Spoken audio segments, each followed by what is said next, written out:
Hello, everybody. Mason and I are here. No Jacob and Heath this time, unfortunately, but we are back to our regularly scheduled programming of our Tarkovsky Tuesdays series.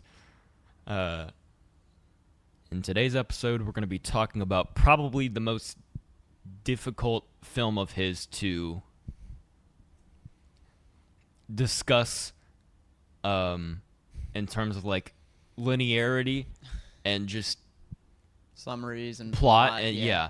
Is it the most difficult film of all time? It might be. It's definitely one of them. I'm gonna Attempting to talk about this film at all is a bit of a task in itself. So we really don't have a blueprint for it. Last episode, Mason, you had like how many pages of notes? like 10 or something. Yeah, so we were pretty well prepared. At least he was. And I've seen Stalker a lot more than I've seen this as well. So I think this is one of those films that is just so abstract and it's one of those cases where it's like you kind of just need to watch it. yeah, and Instead several of times. listen to someone talking times, about it, but you know, I mean, we're here.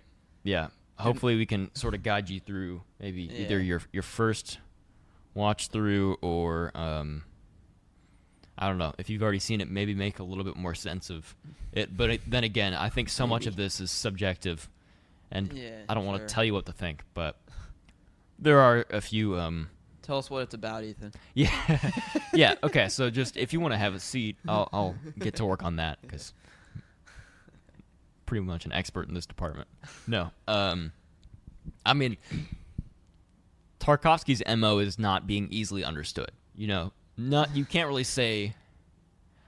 I don't think there's a single film. I mean, probably Ivan's is the most straightforward because that's just. But even that, I mean, it's like. Yeah.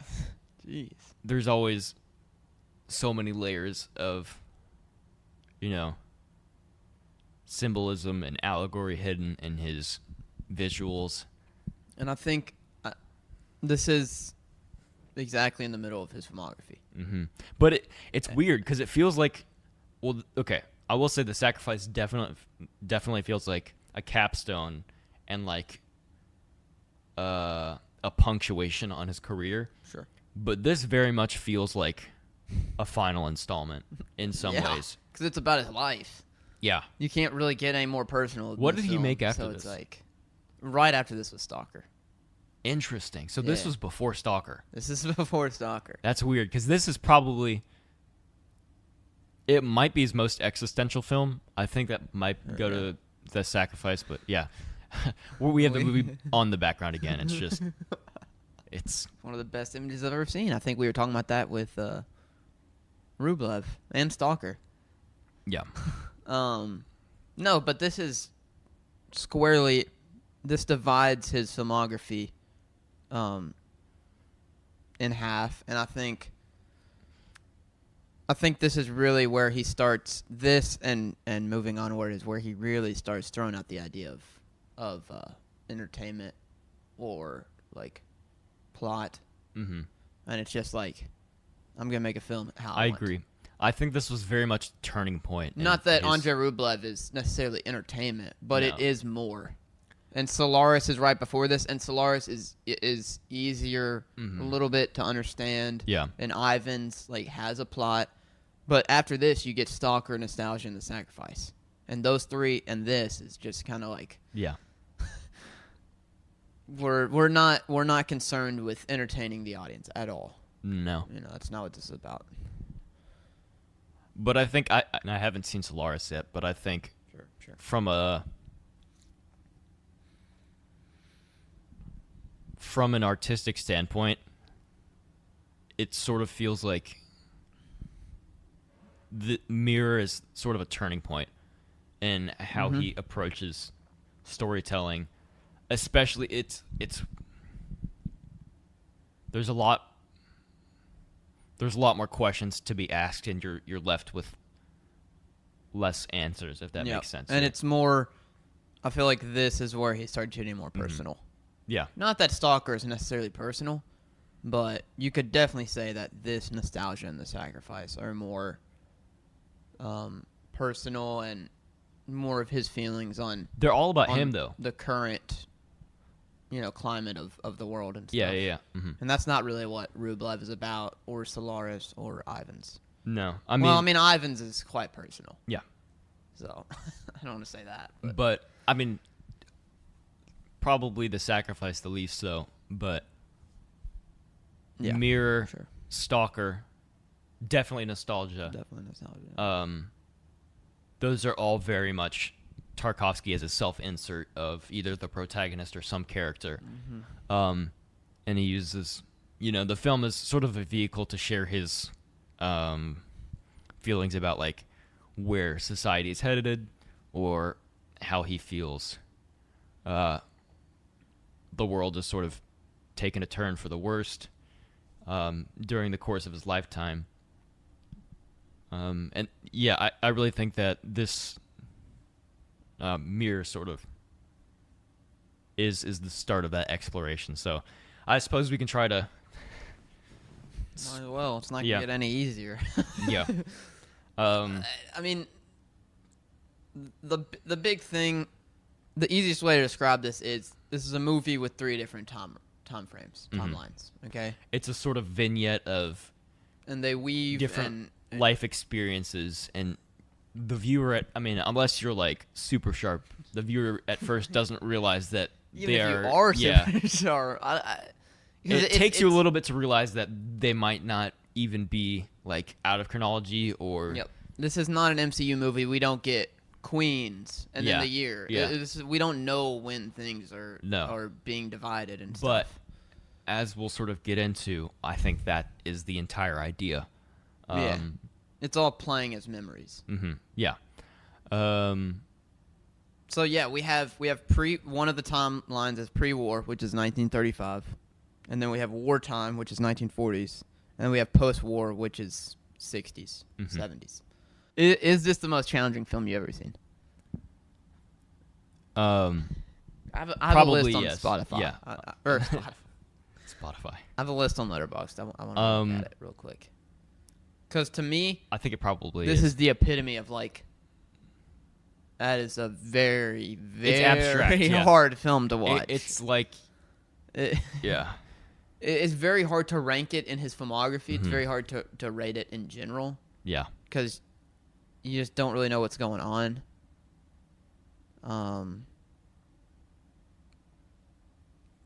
Okay. Yeah, this would be akin to the likes of like Gene Dealman. or I mean, even Tree of Life is challenging. But what's that 7-hour Belatar that you've talked about? This makes Tree of Life look like, Blue's Clues.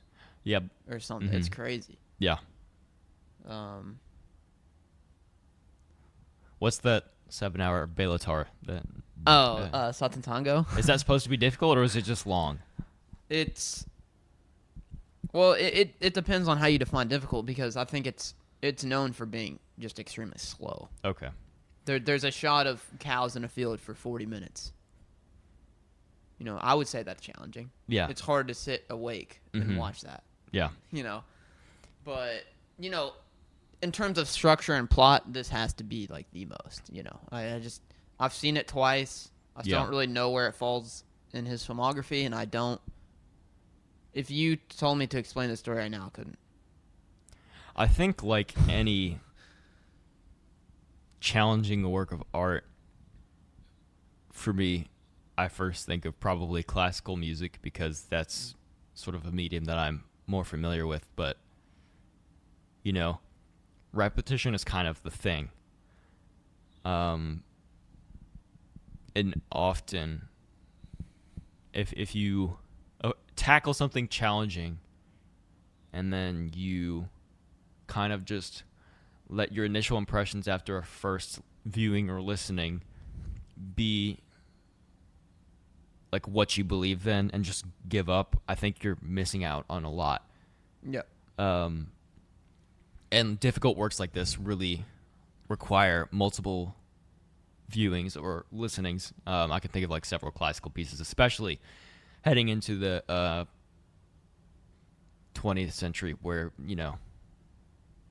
the boundaries of tonality sort of get pushed. I mean, certainly with serialism and free atonality, but even with like some of like Bartok and Mahler, where it's just not functional harmony, and it's kind of hard to wrap your head around. But there's some great works in there, you know. You also, I feel like you gotta, you dip your toes in. Mm-hmm. You slowly get used to it. Yeah, and I think time's a big thing too. You sit on it. You wait. Yeah, you watch it. Yeah, you wait. I think a big a big part of it is just kind of letting your subconscious live with it, and it sort of marinates in your head. It's got to wash over you. And I'll be the first to say, Jacob, if you're listening to this, I think we've talked about this a little bit, but that's what Tree of Life's been doing, and we'll have to do a Redux. That's right, Jacob. It's I don't a 10. know. I think I might be drinking the Kool-Aid a little bit. So let's go, baby. But yeah, like any good work, it really you have to give it time. And I've only seen Mirror once. I don't know how many times you've seen it, but and yeah, I mean I've seen it twice. And Tarkovsky said this he was speaking about this movie. He says, "Everybody asks me what things mean in my films. This is terrible. An artist doesn't have to answer for his meanings. I don't think so deeply about my work. I don't know what my symbols may represent. What matters to me is that they arouse feelings, any feelings you like, based on whatever your inner response might be. If you look for a meaning, you'll miss everything that happens." I think that's so cool.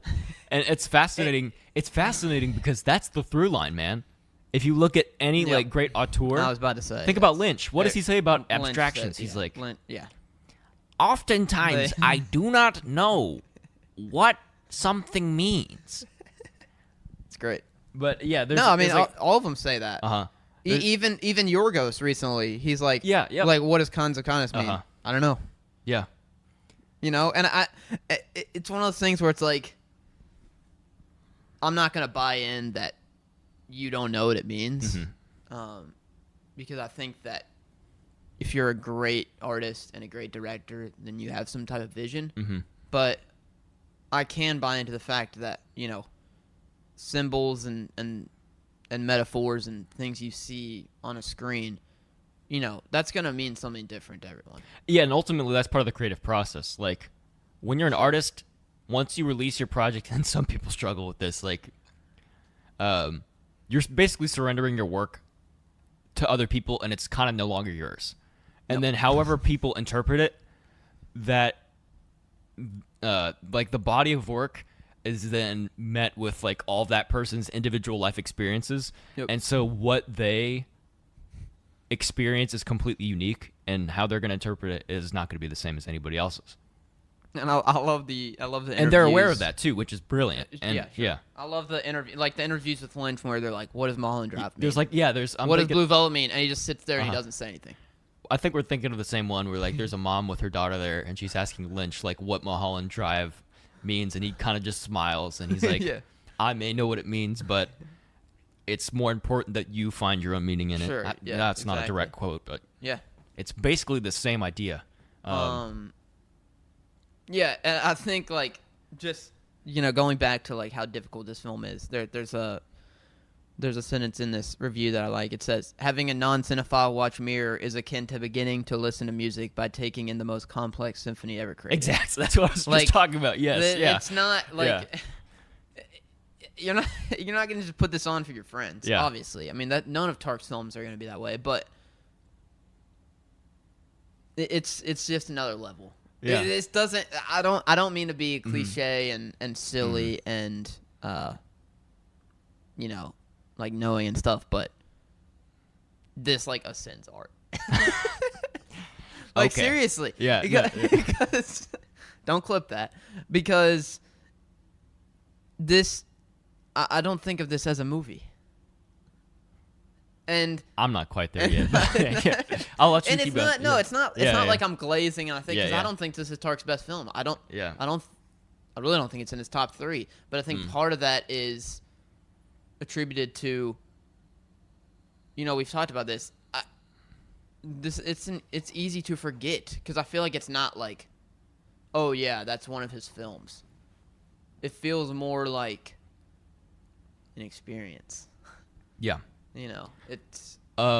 and for the people who are just waiting for us to talk more explicitly about like the substance of the movie, I think both Mason and my interpretation, the most important thing, or I think the tether to like chronology or what is going on, is that we see a man on his deathbed. Yep, sure. And one of the most, I guess, common sort of explanations or theories as to what mirror is sort of a window or a mirror. Because he loves talking about like film being a mirror or film Sure, yeah. acting as a mirror. So this experience acting as a mirror into his subconscious and sort of the process of dying. And you know, Yeah. it's a thing as old as time where people talk about seeing memories or loved ones before they pass, which would make sense. I think it's if this is like the theory, I think this is such a brilliant way to present that because the chronology is sort of collaged and the lines are blurred, and it's like, you know, someone has a painting that's sort of drying and they just take a brush and like draw just a stroke across it and everything sort of meshes together. And Yeah. I feel like I don't want to get too into Malick because this is not about Malick, but I feel like Malick got a lot of his career from this. Definitely, at least for Tree of Life. He loves, he loves.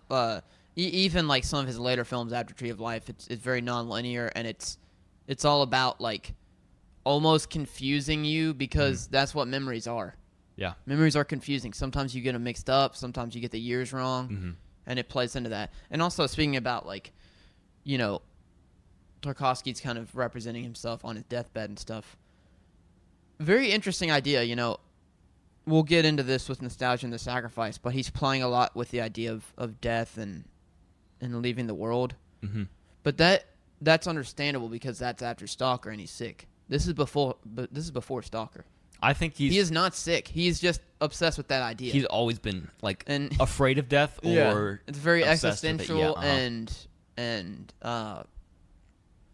I think he's scared. It's weird how much, And you know, someone like him shouldn't be scared. No, but I think he was definitely scared, and I think there's so much fear in his latter three films, especially like you see that a ton with Stalker and with The Sacrifice, totally. But like, you know, especially with sort of the Stalker's meltdown towards the end of the movie. Sure. I mean, he was kind of paranoid. Yeah, but I feel like part of it is he's scared to die because he fears like what the world is going to, and he can't be around to help that. Not that he's going to single-handedly, you know, change the world or culture or like the way that the world's heading to, but you know, he's probably scared for his kids. And I think future generations. Probably, you know, the state of the world also tested his faith a little bit, you know, seeing as like his view on society was so negative. I could imagine how that would like be difficult at times. This is a great shot. We're watching the scene where he's on his deathbed and he grabs a bird. This is the stuff very we're symbolic. talking about. Yeah. What does it mean? I don't know. Yeah. You know, it's tough, but I think it's very interesting that we never see his face. I mean, the bird flies away. It's like a dove, or you know, Sure. I think, and we can't forget about the ending to the film. Yeah. Well, I first did want to talk about with the chronology. This is almost like Tarkovsky employing some like Freudian thought here, but a really interesting casting choice that he does here is to have the actor of the mother also play his wife. Is that correct? Of the main character. Yeah. The main character's mother. Yeah. Is the same actor that plays the main character's wife. Yes. And this isn't explained, and this We're not sure if this is done on purpose. It really leads to some confusion, especially like with timelines. The first time around, you're like, okay, wait, what's going on? Because you see what you think is his wife with like young kids. You're like, okay, so are those his children, or is that him growing up? And so that's the type of stuff we're talking about, where the lines just really start to blur. And I mean, I really can't stress how difficult this is to like. I don't know. I guess it makes sense for lack of a letter. Yeah, I'm not even like I said, I'm not going to begin to try to explain the plot, because really, in honesty, there's really not much of a plot. No, there's really stream of consciousness and people walking around and talking. Yeah, and experiences. I think it's memories. It's this is not a 3-act structure type thing where it's like, oh, the protagonist, conquer. I really think the best way I could sum it up is the mind of a man who's slowly dying, and what the state of his subconscious looks like. It's all his. I mean, yeah, it's just, and how the memories are sort of starting to everything he's thinking mesh and intertwine and not lose their accuracy, but the sorry, I do want to like listen to this ending. So, because this is one of his best. Well, yeah, it's one of his best endings. All his endings are. Tarkovsky knows how to finish a movie. Do you want to talk about it? Just the ending? Sure. Yeah. Which is interesting. I don't really know what to say. It is also interesting that he ends the film towards the beginning of his life. Yes, he is a kid. So it's sort of working backwards. At when he's his oldest, he's seeing his youngest self last. Yeah, sure. What is this piece? This is. Is this still? I think this is St. John. Yeah, still St. John. Now, I've looked up the text. If this is the correct one, I'm gonna butcher the name, but I believe it's Herr Unser Hirscher. Oh, I apologize for my German. That's an absolute butchering. I don't think he's gonna listen to this. Yeah. Basically, the text is, Lord, our ruler, whose fame in every land is glorious, show us through your passion that you, the true Son of God, through all time, even in the greatest humiliation, and this is it right here, have become transfigured. Oh, yeah. I think the whole idea of transfiguration as it relates to death, and we saw the bird before, a symbol, a frequent symbol of like, when someone passes. So I don't know. I think that's super interesting, and maybe intentional, maybe not. Maybe he just liked the needle drop, but no, surely not. I mean, this is one of the most breathtaking. Yeah, see, final the landscape ever. shots in this are incredible. We gotta shout out the cinematography and stuff. Obviously, I mean, all his films look amazing. I think that this is his second best looking film. I'm not gonna say best because that's The Sacrifice. Yeah, I was gonna say. But I had to think about it for a second to make sure I didn't mess that up. But I do think that this is his second best looking film. Yeah. It's incredible. And I love how he plays with. We see a lot of fire. We see a lot of water. Mm-hmm. We see a lot of night. We see a lot of day. The dichotomy of things, and I feel like we get everything in this film. It's quintessential Tarkovsky. And again, I feel like Tree of Life is in conversation with this, and it's just one of those films where if you want to reflect on your life or you want to sit down and think about things, just pop this in. You know what I mean? This is one of the more beautiful depictions of the process of death and just life. Yeah, life and as a memories. whole. Yeah. Not even. I guess not even death, but just well, Tree of Life does this too, where it provides you the whole scope of life including like for Tree of Life, it's really like the range of emotions. Tree of Life is so existential, and that's really where I think the brilliance of it is. Like I've told you, I'm coming around to it. And there's definitely, I mean, obviously I don't want to like spoil a Tree of Life and stuff for those people out there, but you know, all of that is onset by a death. You know, and that's, and I mean the tree. It's interesting, and this is birth too, man. Because it's crazy. How are we gonna talk about the death? Well, just this how similar of a process death and birth seem to be, and how almost like interchangeable they are in an artistic sense. Yeah. It's really fascinating. You mean birth as in the process, not the film? Both, because yes, because in the film, when fair. Sean passes, sure. the other Sean is born. Yeah. So I mean, it's like, you know what I mean? Yeah. They're almost one and the same. Yeah.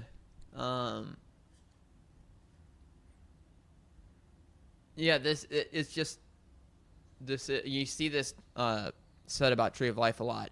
It's an experience, not a film. You know, it's not about the plot. It's about just watching things that happen. That's how Mirror is. You know, this is not. It's not even one where you can really grasp a lot of symbolism. Obviously, there is a lot, and there's plenty. What things mean and all that. I really just think it's detailing like, you know, a little bit of Russian history and a little kid growing up and that person being on their deathbed. Yeah. Looking back on their life. That's really all it is. Yeah. But it's told in such an elegant and beautiful way, you know. No, go ahead. I was just gonna say, I mean, I don't want to say that like this was a particularly risky way to tell the story, but it certainly was like uncouth, you know? Like this is not how, I mean, most people 9 times out of 10 would just do this, you know, from when they're born to when they die. Yep. But I mean, I just think it's super. I mean, maybe it could be innovative. I don't know in literature if this is, well, actually, with The Sound and the Fury, that's sort of like messes with the, that's a Faulkner book that sort of messes with the linearity of time. So I mean, he's not reinventing the wheel here, one to do it, but he didn't invent it, but it's really like interesting, and I mean, it obviously would probably turn a lot of people away from it. It's interesting, and it's also, it's not one of those things where it's like, well, he tried it. No, it like actually works. Yeah, it works so much better. But I also, the execution. oh yes, yeah. Like, I don't think, this film's not nearly as strong if it plays straight through. Yeah. But I will say it sort of acts as a barrier to entry for people. Like you can't. I mean, sure. You know, that's all his films, kind of. Yeah. You know, like, it's not like if you tell me, hey, I want to like get into like art house. Yeah, I'm gonna say go watch a Hitchcock. If you've been watching, I'm not. Yeah, you're not gonna go watch Tarkovsky. You've been watching Jon Favreau movies, and then you try to watch. I mean, no shade. Yeah, but no like, knock on him, man. Yeah, I mean, I know you like Chef. Yeah, no, he made Elf, dude. He's got some bangers for sure. True, but like, when you're used to just like popcorn movies, like this is, I don't know. And it's not even like this is high art. This is pretentious. Maybe it just actually is hard to watch. Yeah. This is not a movie for everyone. Okay, this is not sit down with your family, make some popcorn. Okay, Yeah. Obviously, I mean we've said that. I don't think Tarkovsky had the intention of being pretentious too. Like, certainly not. Yeah, I think he just wanted to tell stories. He knows that this is the best way to and tell use his own story. voice. Yeah, and it's not like I'm gonna stuff every frame with as much symbolism. It's not a challenge. It's not. Even though he kind of does. He's but. not showing off. Yeah, but that's because that's the best way to tell this kind of story. Yeah. What is? Where does this fall? In your, I know we've done this. Oh man. Every. Okay. Every pod. Where does this fall? Because this is the one that I have the most challenge with? Maybe it's either 3 or 4. Okay. Behind Sacrifice. Sacrifice is 1. Rublev. Stalker might be 2. Okay. And then it's this or... It's either this or Rublev. But Rublev is so good. I don't know. See, this is... They're all good. That's really the argument for, a lot of people... Well, and this is Mason, but, Tarkovsky as the GOAT. A big case for that is, if you try to rank his films, it's difficult. Yes. Yeah. Now, wait a second. The top 5... Are you saying he's not the GOAT? Hold up. We're watching Fanny and Alexander right now, man. Oh, no. Sometimes it's hard for me not to say that Bergman. I'm not. That's Dude, a great take. That's a great take. I love how. I'm not gonna say Bergman's not a good take, but I love how Bergman approaches film like a playwriter. Or sure, yeah. How it feels character driven. It feels like a straight play. Dramatic. And I'm a characters guy. Sure. They're very similar, approach. But they're very different. Yeah. They really are. The approach to storytelling is very different. Well, okay, we do have a little bit of time. I do want to I will say Tarkovsky usually leaves you a little bit more to sit with. For something like Wild Strawberries, sure. You kind of just watch it and it's over, Sure. A little. Winter Light, now we're talking. Yeah, or okay. Persona especially. Yeah. I want to give you this prompt, okay? Yeah. We're not done with Fanny and Alexander, so I won't put this in here. Yeah. But would you rather have... Are you about to rank? No, seriously. This is not like my choosing or anything. Yeah. Okay. I'm not trying to prove anything. I'm being serious. Would you rather have The Sacrifice, Stalker, and Rublev, or Autumn Sonata, Winter Light, and Persona? Because those are 6 of the best films ever made. Seriously. And I actually do think it's kind of close. I might go Bergman. Oh, no! I'm serious, dude. Oh, no! Oh, yeah, no. I think... So you lose The Sacrifice. You Yeah. never get to watch it. You never... Because I know you love that. Yeah. I don't know. That'd be so tough. But it's Bergman's cinematographer, so I feel like That's true. Yeah. That's a good case to be made. And it's Bergman's actors. A little. I mean, he's not pulling... No, it's literally, it's 2 guys from Fanny and Alexander. It's like the 2... Yeah, but the one guy's not in much. Erland Josephson, obviously, is the main. Mm-hmm. But he's in a lot of other He's not Bergman pulling movies. Liv or but a lot of other people. There's not really strong... any huge female leads in that one either. It's mostly just or B.B. Anderson. That's the other If Liv Ullmann was in The Sacrifice, it would be game over. Now, greatest actor of all time, possibly. Well, see, you haven't seen some of these other Bergmans because I was gonna go lower tier Bergman and no, lower tier Tark. I'm very aware of No, I'm not saying that's Bergman a had case some for misses. Tark, Mm-hmm. but I'm just saying I mean, that's like the Billy Joel versus Elton John conversation that people yeah. are like, Billy Joel has a better discography because he only has a couple of albums and they're all bangers, Yeah. and Elton John just has his output was so much more. It's just volumes of music, and it's not even that I can say that Bergman's lesser films are not as good. I haven't seen him. He's got 100 films. Yeah. It's Mm-hmm. I've seen 10 of his films, so that's really not even that many. No. And all of them are really good. Mm-hmm. Through a Glass Darkly, it's probably my least favorite. It's a little odd. Okay. It's got the incest. Yeah. the Zizek special. Yeah. Hey, listener, if you're looking for a good chuckle, just Zizek YouTube clips. Easy. Yeah, I mean, some, not all. Hey, we do not endorse. I do not endorse at all. But they are quite funny. Zizek's choice of language, in the slightest. But flip that. Ethan loves that.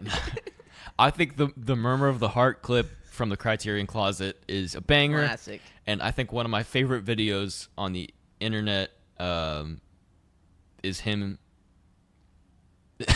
when there's the two guys shaking. He's meeting that people. one, yeah. I thought you were gonna talk about the bridge. Oh, the bridge is amazing. The bridge is perfect. On this side, the Easy.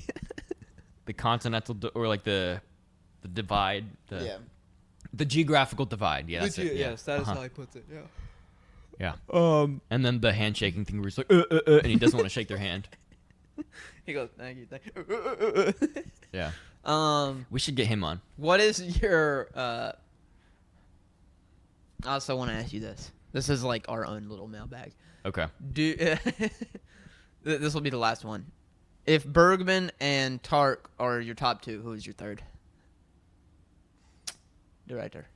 Let me check. If you say Lynch, then I've gotten to you too much. We need to. Okay. Do you have a nice pool here?